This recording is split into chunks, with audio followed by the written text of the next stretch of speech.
কঠিন দৃশ্য আর সহজ কৌশল, তাহলেই তৈরি হয় সুন্দর একটি দৃশ্য। প্রথমে আর্ট পেপারের মাঝ বরাবর একটি সোজা দাগ টেনে নেব। এরপরে এখান থেকে ধরে ওপরের দিকে নিয়ে যাব। এরপরে এই ওপর মাথায় থেকে ধরে আবারও নিচ বরাবর টেনে নিয়ে চলে আসব। দেখো আমাদের একটা পাহাড় হয়ে গেল। এরপরে এখান থেকে আবারও ধরে ওপরের দিকে নিয়ে যাব এবং এই মাথায় থেকে আবারও ধরে প্রথম পাহাড়টার মতনই এই পাহাড়ও এঁকে দেব। এখানে আমাদের মোট 2টা পাহাড় হলো। এখন আমরা এই যে মাঝখানে একটা সূর্য আঁকাবো, এই জন্য অর্ধেক গোল করে দিলাম এবং সূর্যের রশ্মি এঁকে দিলাম।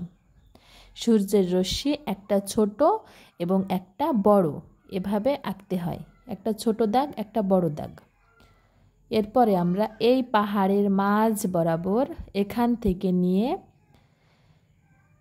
এই পাশে একটা দাগ টানলাম, আবার এইখান থেকে নিয়ে এ পাশে আবার দাগ টানলাম, এখান থেকে নিয়ে আবারও বাঁকা করে দিলাম, আবারও এ সাইডে বাঁকা করে, আবারও এ সাইডে বাঁকা করে দাগের সাথে লাগিয়ে দিলাম।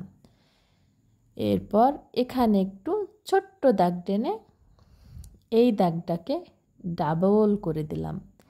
একই নিয়ম এটাও একটু ছোট্ট করে দিয়ে এটা ডাবল করে দিলাম। দেখো এটাও একটু ছোট্ট করে অপর 2টার মতন এটাও আমরা ডাবল করে দিলাম। এটার জন্য এটা বোঝাচ্ছে এই সাইডটা হচ্ছে নদীর পাড় এবং এই পাশটা হচ্ছে নদী। এই নদীতে এখন আমরা একটা নৌকা আঁকাবো। প্রথমে এই বাঁকা করে একটা দাগ টানলাম, এই দাগ থেকেই দেখো কত সহজ একটা নৌকা হবে। এরপরে এই মাথায় থেকে ধরে এপাশে একটু টেনে দিলাম, এই মাথায় থেকে ধরে এপাশে একটু টেনে দিলাম, দেখো মিলিয়ে দিলাম দাগটা, নৌকা শেপটা চলে আসলো। এরপরে মাঝ বরাবর এই যে সূর্য আঁকালাম, এভাবে সূর্যের মতন করে অর্ধেক গোল করে দিলাম। এবার মাঝখান থেকে আবারও একটু বাঁকা করে দাগ টেনে দেখো আমাদের সই হয়ে গেল। 2 পাশে বারটা ছোট্ট দাগ টেনে মিলিয়ে দিলাম। দেখো আমাদের কত সুন্দর একটা নৌকা হয়ে গেল। এরপরে এই যে নৌকাটা আমরা দড়িতে বেঁধে দেব। একটা খুঁটি এঁকে দিলাম আর খুঁটির সাথে দড়ি দিয়ে নৌকাতে বেঁধে দিলাম। আমাদের নৌকা আঁকানো কমপ্লিট। এখন আমরা এই সাইডে একটা ঘর আঁকাবো। প্রথমে একটা সোজা দাগ টানবো। এই সোজা দাগ থেকে দেখো কত সহজে আমাদের ঘর হয়ে যাবে। এখানে আমরা একটা ইংরেজি লেটার এ এঁকে নেব বা উল্টো ভি। এরপরে এপাশে আমরা এই দাগের মতন বাঁকা করে দিলাম এবং এই 2টো দাগ আমরা মিলিয়ে দেব। আমাদের ঘরের চালাটা প্রায় হয়ে গেল।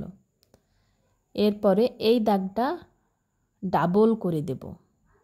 দেখো স্কেল দিয়ে আমি এই দাগটাকে ডাবল করে দিচ্ছি।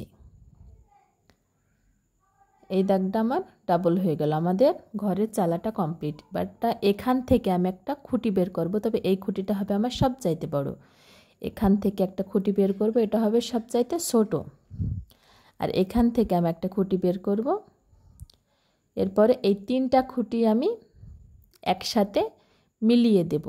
দেখো দাগ টেনে আমি 3টা খুঁটি একসাথে মিলিয়ে দিচ্ছি।